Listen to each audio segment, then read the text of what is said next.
going to take highlights from each of my 8 chapters in this book, and we're going to begin with chapter number 1, and this relates to what is called the Stargate Arcturus. Edgar Cayce only mentions 2 stars in all of his readings. One is Polaris, the pole star, the North Star, and the other is Arcturus. Repeatedly throughout the readings, you'll find Arcturus. He calls Arcturus the wonderful, the beautiful, the bright and glorious light.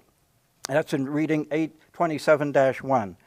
Another reading. Arcturus comes in this entity's chart, or as a central force from which the entity came again into the earth's material sojourns.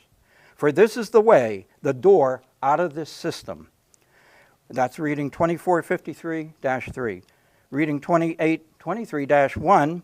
For the entity has attained to the realm even of Arcturus, or that center from which there may be entrance into other realms of consciousness. Reading 5259-1.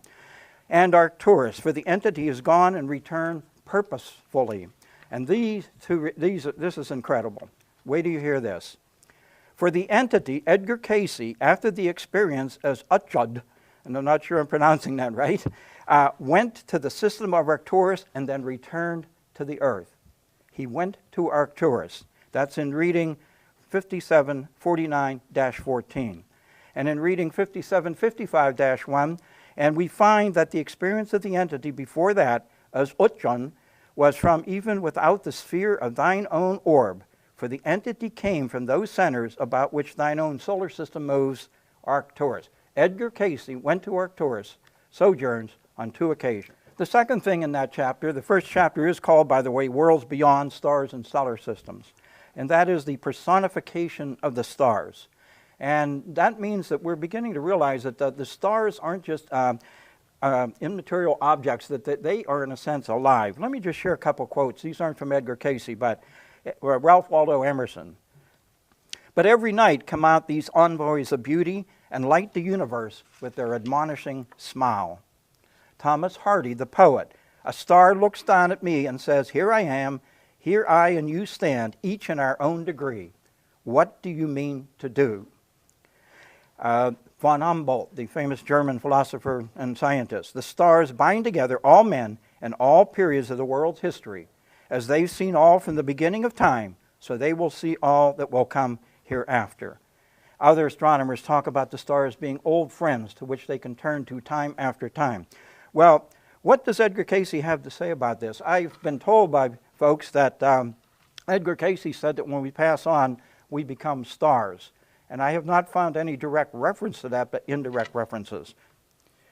One other example of the personification of the stars, the A.R.E's John von Alken tells us that the Egyptians referred to humankind as godlings and considered the souls to be stars in the heavens of God's mind. How about that? Now we come to the topic of music of the spheres.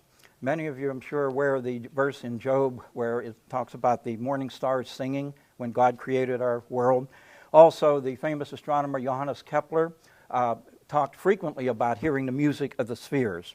Well, I wanted to share a few quotes from the Cayce readings about that. Reading 440-4. Then enter into meditation in the wee hours of the morning when the world at large is quiet, when the music of the spheres and the morning stars sing for the glory of the coming day. Reading 2294-8. When the morning stars sang together. Reading 1152-3. The music of the spheres, the singing of the morning stars. Reading 539-2 talks about listen to the voice within as it is awakened to the music of the spheres. And reading 2408-1, who may tell a rose to be sweet or the music of the spheres to harmonize with God? And finally, reading 2700-1, listen not only to the promptings from within, but to the music of the spheres or the stars or nature itself. Well, very interesting. This is an aside here, but this is a recent discovery just made within the last couple months. It's been discovered that some black holes are giving off music. That's right, music.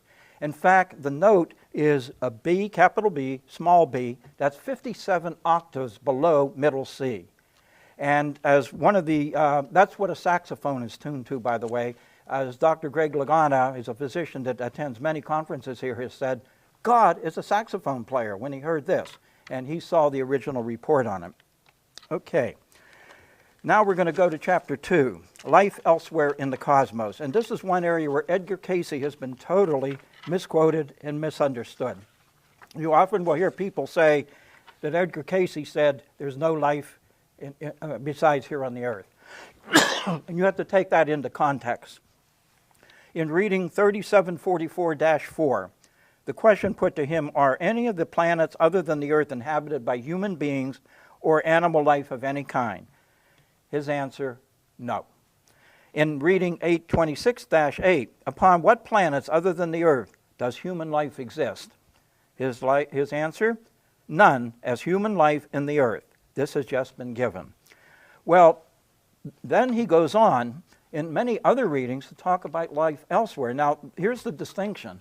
When he was talking about life on other planets, he was talking about life in our solar system, okay? And he was right. As far as we know, the human race is only on this planet.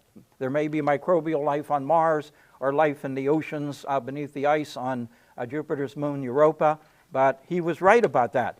But that's why he's misquoted. He does talk about life elsewhere in the universe. In reading 541-1, but these are places of abode. As the earth is, as in the earth, we find the elements are peopled. As in the earth has its own moon and satellites and joined to its environment, so it is with other planets in other solar systems. Reading 1616-1. In the Mayan experience, there were those who were visiting from other worlds or planets. How about that? Other worlds or planets, visiting us. In reading 281-16, man may become, with the people of the universe, ruler of the various spheres through which the soul passes in its experiences. So, obviously, Edgar Cayce did not rule out life elsewhere in the universe.